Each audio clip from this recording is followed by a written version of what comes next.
Welcome to Mike's Camera Action, where we've jumped the wall, which wasn't as hard as it's made out to be, and we're ready to make some magic happen. I'm Carl, and as always, I'm joined by... Oh, Alex, sup? on the draw, ready to go. And this week, so we've been watching Stardust. Yeah.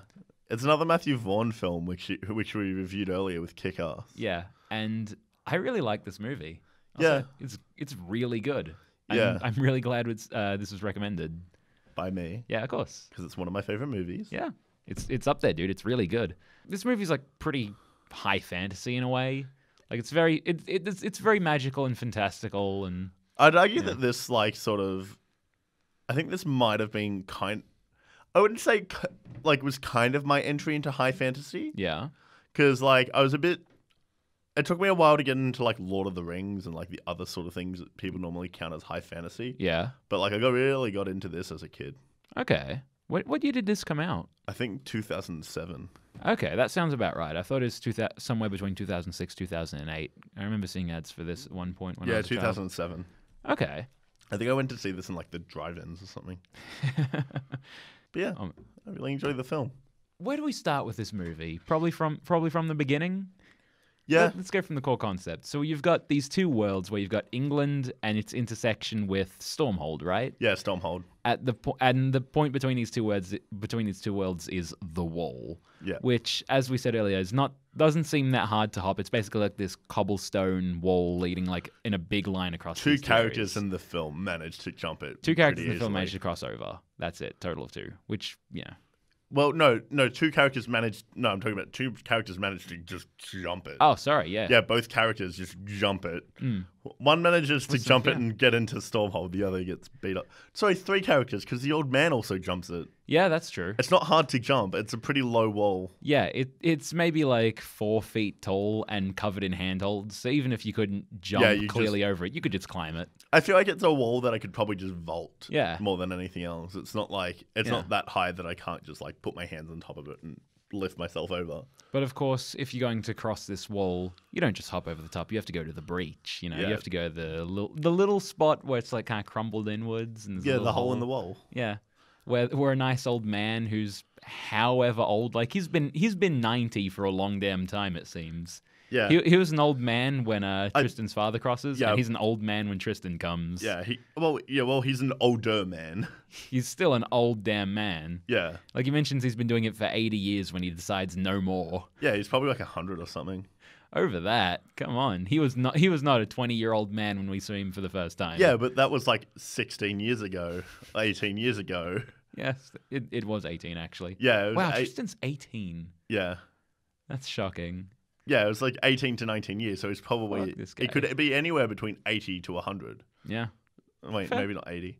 Not 80. I don't think he's been I think he's guarding probably it like since he was 100. an infant. It could be like high 90s if he's been doing it since he was a teenager. Pretty spry for that. Like Yeah. that's what kind of shocked me when He just the thing that throws me off about the thing that throws me off about that guy is he backflips over the wall, like just dope flip over. Yeah. Back to the dope flips. Dope flips over Tristan and like kicks his ass with a walking stick. Yeah. And then I thought when that happened that he was actually from Stormhold. Yeah. Like I thought he was supposed to be this magical guardian that's been protecting it for however long. Like he's this magical protector of the wall, but turns out no, he's just an old man. Yeah, he's just an old It man. was so strange, like that. To me, where I thought there was going to be something there, like where this guy's a magical person from Stormhold, and then it turns out that he's just from England. When he sees two witches on the other side of the wall, he's like, "All right, I'm going. 80 years, I don't need this crap anymore. I'm done." Yep, no, I'm out. See Like us. that's the moment when he draws the line. I was like, "Oh, I guess that was just a throwaway thing. Like he's not magic at all. He's just a spry old man." Yeah, he's just a very spry old man. Very youthful for 100. Yeah. Yeah, who knows? I hope to be the same level of like athleticism today. Yeah. I hope I do that good. So I hope I'm that fit someday. Yeah, who knows? I hope I look that good at 120. Yeah, exactly.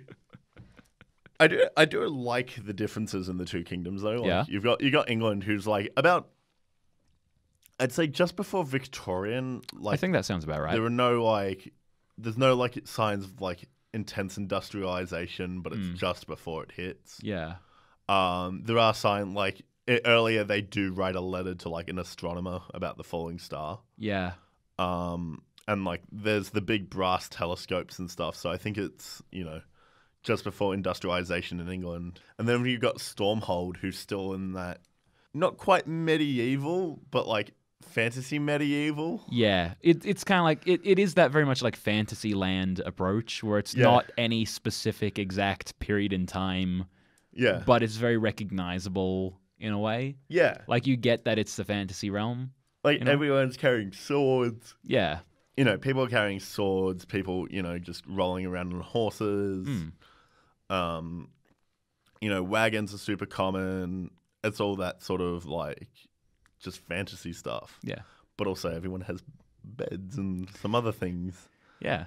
And then you've got things like airships. Yeah, airships instead of like sea ships. Yeah, people gathering lightning. Yeah. Which is really cool. Like, I love Captain Shakespeare in this movie. He's such a cool character. Yeah, Captain Shakespeare, played by Robert De Niro, is amazing. I love him. He's so good. Yeah, it's just amusing him trying to like hide who he is. Yeah. And they're like, yeah, we always knew. Yeah. Didn't care. We always knew you were whoopsie. Yeah, and then he just immediately gets shoved back. You'll always be our captain.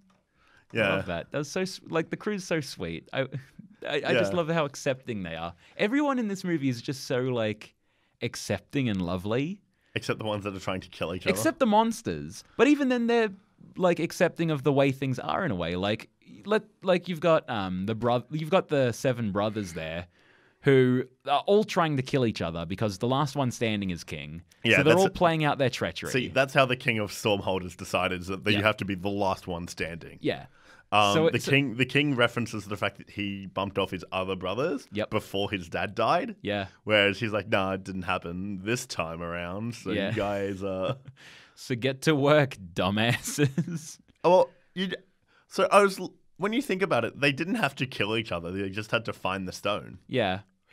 Which I think was part of it. Yeah. But they kept that treachery thing on them because I think part of it was just Mark Strong and like his character Septimus probably felt it would be easier to do if he was the only one left. Like it's just, if I'm the last one left, I'm king anyway. I mean, Tertius tried to kill him anyway. Yeah. Like they're gonna kill off each other regardless. Yeah. It's just the easy way to go about it. Yeah, also the names of the princes are great. You had Primus, Secundus, Tertius, Quartus, Quintus, Sextus, and Septimus. There's 7 brothers, and they all got like a thematic name. Yeah. The king also had one daughter named Una. But going back to the point before, I was accepting the fact, like the ones who lose, the ones who die, and we see them born into their ghost forms. They just have brotherly banter. Yeah. Which is the moment we switched to the Ghost Brothers, it was so good because there was just like being one of 3 brothers. It was kind of like it was really well done. It was kind of familial, where it's like without the murder, of course, but they're just like the way they riff on each other is so good. They're not. No one holds a grudge about actually being murdered. Yeah, they're just like all these brothers know the rules and they accept that they lost. Like they're upset about it. Like, well, you beat me, you bested me, brother. Yeah. But they're like, yeah, but that's fair because if you didn't, I was going to bury an axe in your head, or I was going to poison your meal, or I was going to throw you off the building. Like it was you or me, and I lost. My favorite bit about it though is you still had like how they looked whenever they died. Yeah, so the one that gets thrown out the window is just the Primus's face is like flattened. Yeah. I think it's Tertius, or maybe it's Quintus, whichever one. One of them has like. You still see the blood on his chest from where his throat got slashed. And he's still got the cut like across his neck. Yeah. You've got one of them still has got an axe buried in his head. One of them's very visibly been burned across the face. Yeah. Septimus, when he dies, is still like... I think Septimus came out one of the best, where he's just wet all the time. Yeah. The other one that came out pretty good was the one who got poisoned, where he just gets to keep his looks, which is fine. Everyone else got mutilated. Like the worst one was Primus, who fell out of the building, where he's just he's just got a flat push up against his face. Like he got hit with a shovel and it stayed that way. Yeah. Like he got by far the worst. It's what happens when you make a face and the wind changes. Yeah. But yeah, no, that they all riff on each other, and it's. I love them. They're such good characters. My favorite bit is when Septimus dies, and it's just they're all sitting there like, now what? please don't tell me it's like this for eternity. Yeah, they're just like, I don't want to be with you guys forever. I don't want to have to look like this. But my favorite thing though is that there's references to this sort of that sort of like behavior of the killing of the princes Yeah. in the world. Yeah. The last inn that they stay at is called the Wounded Prince. Yeah. It's just. And I love just the match cut of like one of the brothers coming through the wall of that prince, which is really clever. Yeah, it's just like, hey guys, you guys should see what's going on in here. It's like, no, dude, bruh. But yeah, so the world actually is built. Yeah. Oh, and it's clever too. Much like Kick-Ass, which was based on a visual novel, Stardust is based on a book by Neil Gaiman. Yeah. I've read the start of the book. I didn't get a chance to finish the book. Is there much difference between the openings? So in the opening, there's a market. Mm-hmm. I think, and if I remember correctly, like this movie opens up with a market. Yeah, Still. but the market's in England. Oh, really? Yeah. So it's people from Stormhold crossing into England. Yeah. Oh. Yeah. That was something we didn't get in this movie at all. Yeah, I think it's like one day of the year or something they cross over. Oh, okay. Sell some of their cool magical wares. Yeah, like that sort of stuff. Like people come from all over to buy and sell at this market. Okay. And the other thing that happens is the only other really remarkable difference is they give a bit more background to Henry. Oh, Humphrey. Humphrey. Yeah. Yeah. Really? Humphrey and Tristan went to school together. Yeah. And Humphrey would always beat Tristan at fencing. That and gets a little bit touched on. And they have like a sword fight with sticks in front of what's her face's house. That happens in this movie though. Not to the same extent. Oh, okay. Because it's quite quick in this, where it's just like clack, clack, clack, knock Tristan on his feet, and then it's like, all right, see you later, Tristan. Yeah, but that one's more like Tristan's just being beaten up without like trying to defend himself. Really. Well, he tries, but he fails horribly. Yeah, like it's not like they're not actually dueling. Yeah, they do talk a little, like very briefly about it, where Humphrey he has a throwaway line here somewhere, just about how he's like a far superior fencer. Yeah, which changes at the end of the film. I mean, who knows? I would have been interested in seeing like. I would have been interested in seeing like if this movie had gone a bit differently. I could see how the finale of the film would be like, let's say this was a completely different film entirely, where the finale of the film isn't like we have the showdown with the witches and all this kind of stuff, but then instead of falling in love with Yvain, if like the Tristan character were to still be in love with Victoria and she's not a superficial bitch or whatever, I could see like the final showdown being between those two, where that's where all the marbles is. That's the like real world-shaking duel. You could potentially do that in a movie where it's like, oh fuck, this is the real stakes, man. Yeah, but, I mean, but the end duel is just Humphrey pulls out his like little cane sword. He whips out his like foil, and Tristan whips out a falchion. He's like, yeah, boys. Like, are you going to try this? Like, I'll duel you if you want, but I'll kill you. Yeah, but my favorite thing though is still the idea that they were going that it's like going all the way to Ipswich. To Ipswich. Great. He's going to Ipswich? Cool. Yeah, and it's like, I'd go all the way to London, and she's like, I'd cross continents, oceans even. Also, I really identify with Tristan's being, I'm not a shop boy, I'm a boy that works in a shop. Yeah. Is that how you see yourself? Just a boy that works in a shop, not a shop boy? Yeah, basically. Like, I really like that. Like, the idea that, like, you know, he's just doing it for money. Yeah. Oh, of course. Rather than, like, actually wanting to work in a shop. Yeah. Even, like, there's a good contrast between Victoria and Yvain about that same thing, where Victoria just calls him a shop boy, and he has to say, I'm just a boy that works, I just work in a shop. Yeah. I'm not a shop boy, I just happen to have been working there. Whereas Yvain says there are shop boys and there are boys who work in a shop. I don't see you as a shop boy. Yeah. Like, she just throws that out there, and he's like, oh, thank you. Yeah, I really do like Yvain. My favorite bits come great. back when she references the like stuff about being a star. Yeah. And it's like, what do stars do? Shine. Yeah, and my other favorite thing though is when they first use the Babylon candle. Yeah. And so Babylon candles, you light them and they like magically transport you places. Yeah, to where you're thinking of. Yeah. So Tristan first uses it to go to where Yvain is. Yep. Even though his mother gave it to him to go find her. Yeah. He's like, "Are you my mother?" "No, I'm not your mother. Look at me." "Oh, right. I thought of Victoria and the star." Yeah, it's like, "Have you seen a star around here?" It's like, and Yvain's just like, "What the hell is this dude on?" She's I'm giving him right that here. serious like eyes and shrugs, like, "What are you on, dude? Who are you?" Yeah, the actress that plays Yvain is very expressive. She's and great. It's great. She sells the film for me. Oh, absolutely. She's got. Claire Danes. That's it.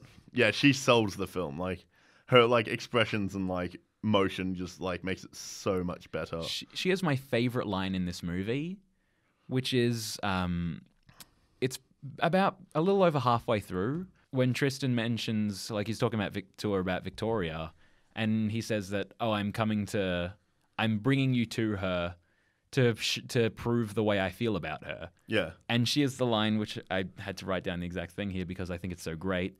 "What's she doing to prove how she feels about you?" Yeah. And the moment I heard that, I was like, "Thank you, Yvain. Thank you for calling out what's going on here." Because this movie plays that idea off about like, "Oh, I've got to ask for her hand in marriage," and all this kind of, like, this very one-sided idea of love so well. Yeah. Yeah. Yeah. I also love like when they first use the Babylon candle together. It's like, think of home. Yeah. And they think of each other's home. They both think of where they belong. So he tries going to England. She tries going to the stars. And They end up halfway is in the between. clouds. They end up in the clouds and they're just standing in like a rainstorm. Yeah, they're just standing in a cloud. Like, there's lightning everywhere. They're being rained on. It's like, well, I tried. What do we do now? Yeah. There's no more Babylon candle. There's so much cool stuff in this movie that I like so much. Yeah. Like there's also the flower which like protects him from like magic that's meant the glass to harm him. flower. Yeah. Which is the only way he managed to win that final encounter. Yeah. So He's like, it's like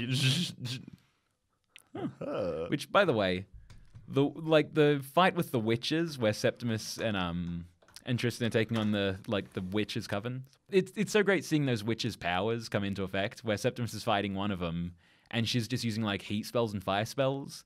There's a moment in there where I was like, "Oh, that's like a classic fantasy, like D&D style spell where she heats up his sword." Yeah. I was like, "Oh, that's heat metal." I was like, "Oh, that's really cool. That's a classic. That's like a classic thing." Yeah, it's pretty wild. If you laugh every time I say wild, I'm going to leave the podcast.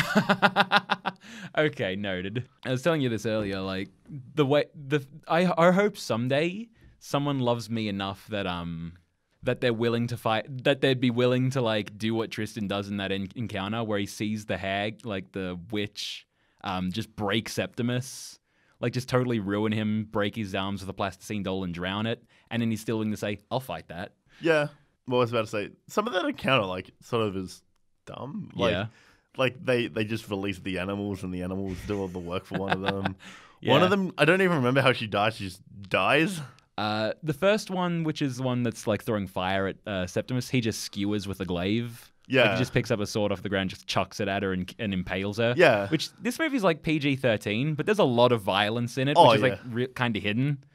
Yeah. My favorite bit though is when the prince's throat gets slashed. Yeah, and he bleeds blue.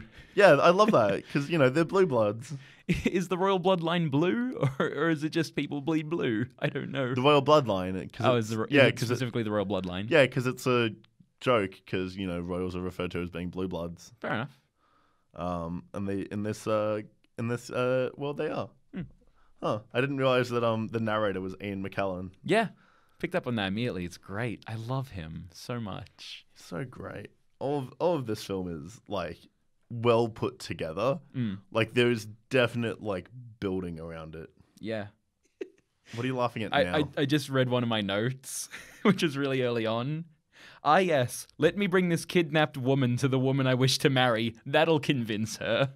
Yeah. Like, he could have done that he could have dealt with Yvain so much better than just, here, I'm going to chain myself to you and drag you against your will to the woman I want to marry. That'll really show her, like, hey, I found this woman in the forest. I swear she's a star. Yeah, like that's the really really bizarre bit. He just Yeah. like kidnaps a woman. Like, all right. He really didn't think that forward of like, he could have just gone, hey, I'll give you the, like, he could have gone straight out, like, all honest from the beginning, like, I need to bring a star to the girl I want to marry. So can you please come with me and I'll give you the Babylon candle and send you back home? That'd be great. Instead, it's just like, I'm going to chain you and drag you and then I'll explain later. Also, like the drunk innkeeper who's like, Oh, God, not the innkeeper. do you have a pen and paper? What?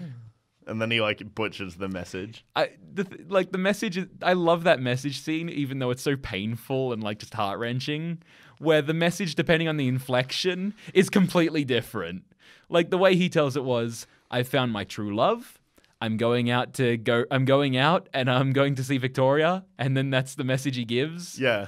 And so he says, oh, he left early in the morning, says he's found his true love and he's going to go see Victoria.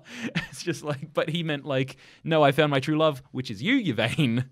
Yeah. And I'm going to go see Victoria to tell her it's not her. Yeah. Like, tell Victoria, leave me alone. Yeah, like the act of the innkeeper saying it in that way Yeah. makes it entirely horrible. Yeah. But the act of Tristan saying it would have made it so much sweeter. You know? It's the classic sort of like rom-com-esque like miscommunication of a message. Yeah, and she's just like, well, I guess he just wanted to bang a star and leave then. Yeah. I like how they just all go to that wall and it's like, okay. It's just a ball at the Una wall. steals the Ditchwater South bloody cart. Also, it's like, oh, I'll take you there. But you have to keep safe. And he turns into a hamster. Yeah. That's so...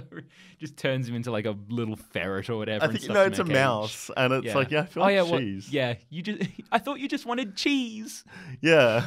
She's confesses, pours her heart out to him. And Yeah, thinking he can't understand it, but he can. And he gets all of it. But even then, when he wakes up, he just goes, Victoria, huh? What? Which I was like, God damn it, you asshole. Yeah. Also, the bit where She's I'm like, into you. yeah, it's like, come on, man. I did like the coronations. I did like the coronation scene Oh, God, yes. because it just brought a whole bunch of characters back. Everyone in the movie is just there. Yeah, like you've got Una and Duncan, like Tristan's parents, see each other again for like the first time in Which is so sweet. Like, who knows? yeah. In 18 18, years. 19 years, yeah. Yeah, because Tristan had just turned 18 when he leaves for the wall. let's see, he had Humphrey make weird eye contact with Robert De Niro's character.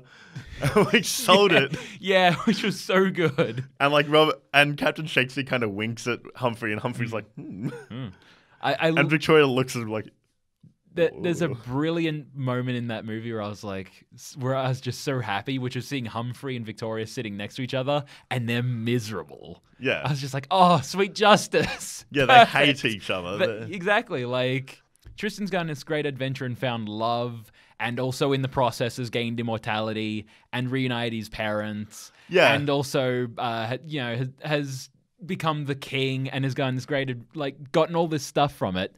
And all Humphrey got was a woman who is purely superficial because he bought her a ring. Yeah, he bought her a ring, and it's not even a good one. It's only from Ipswich. Exactly. He went to Ipswich to get her a ring. Yeah, go to London, mate. At Like, least. go you, pal. Yeah, you know?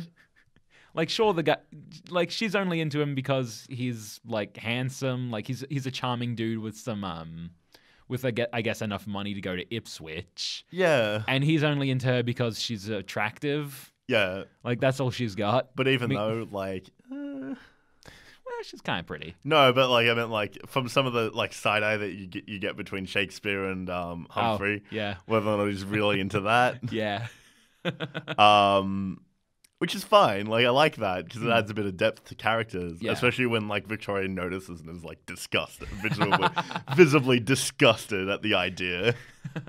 Hey, don't take a trophy man from her. Yeah, basically. Yeah, it's all she has, dude. But my favorite bit, like, is still like all the like they're all like all the pirates are sitting like front row in the coronation, like yeah. He gives them the fist bump, and they all do the same. Like Yeah.